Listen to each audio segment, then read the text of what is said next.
Pernahkah nggak kamu merasa, gaji udah naik tapi kenapa rasanya dompet tetap tipis ya? Atau mungkin kamu sering bertanya-tanya, ini duit kemana aja sih? Kalau iya, kamu nggak sendirian. Banyak banget orang yang mengalami hal yang sama. Mereka punya penghasilan yang lumayan, tapi di akhir bulan selalu saja bingung uangnya habis buat apa. Nah, kalau kamu merasakan hal ini, kemungkinan besar masalahnya bukan di jumlah gaji kamu, tapi di cash flow kamu. Apa sih cash flow itu? Gampangnya begini, cash flow itu seperti aliran sungai.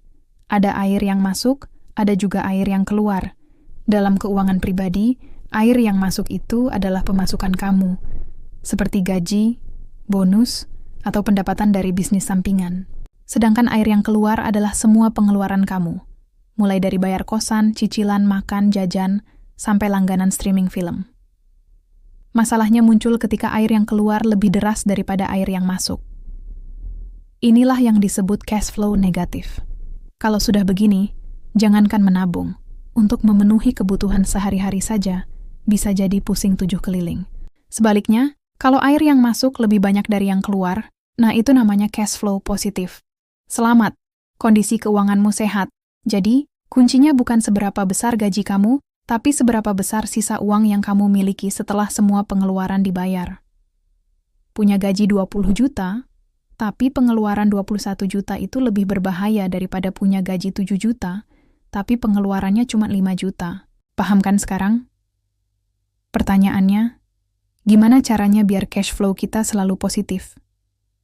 Langkah pertama dan paling fundamental adalah punya dana darurat. Anggap saja ini pelampung di sungai keuanganmu. Saat ada kejadian tak terduga, misalnya tiba-tiba sakit dan butuh biaya berobat, atau kendaraan rusak dan perlu servis besar, kamu nggak perlu panik sampai harus berutang. Kamu punya dana darurat yang siap dipakai. Idealnya, siapkan dana darurat setara 3-6 kali pengeluaran bulananmu. Simpan di tempat yang mudah diakses tapi terpisah dari rekening sehari-hari, biar nggak tergoda untuk dipakai jajan. Setelah pondasi dana darurat aman, langkah selanjutnya adalah membuat uangmu bekerja untukmu. Gimana caranya? Dengan investasi.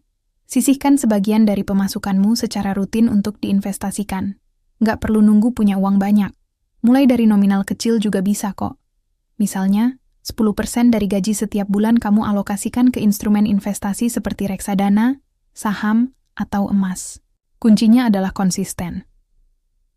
Dengan berinvestasi, uangmu nggak cuma diam, tapi berpotensi tumbuh dan berkembang seiring waktu. Inilah yang disebut passive income, di mana uangmu menghasilkan uang lagi untukmu, bahkan saat kamu sedang tidur. Ingat, mengelola keuangan itu bukan sprint, tapi maraton. Butuh kesabaran dan disiplin.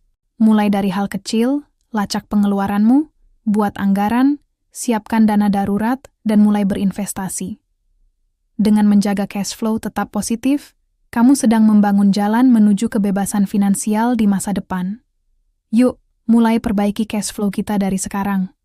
Terima kasih sudah menonton.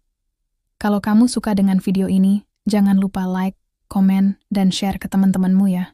Dan pastinya subscribe channel ini biar kamu nggak ketinggalan tips-tips keuangan lainnya. Sampai jumpa di video berikutnya.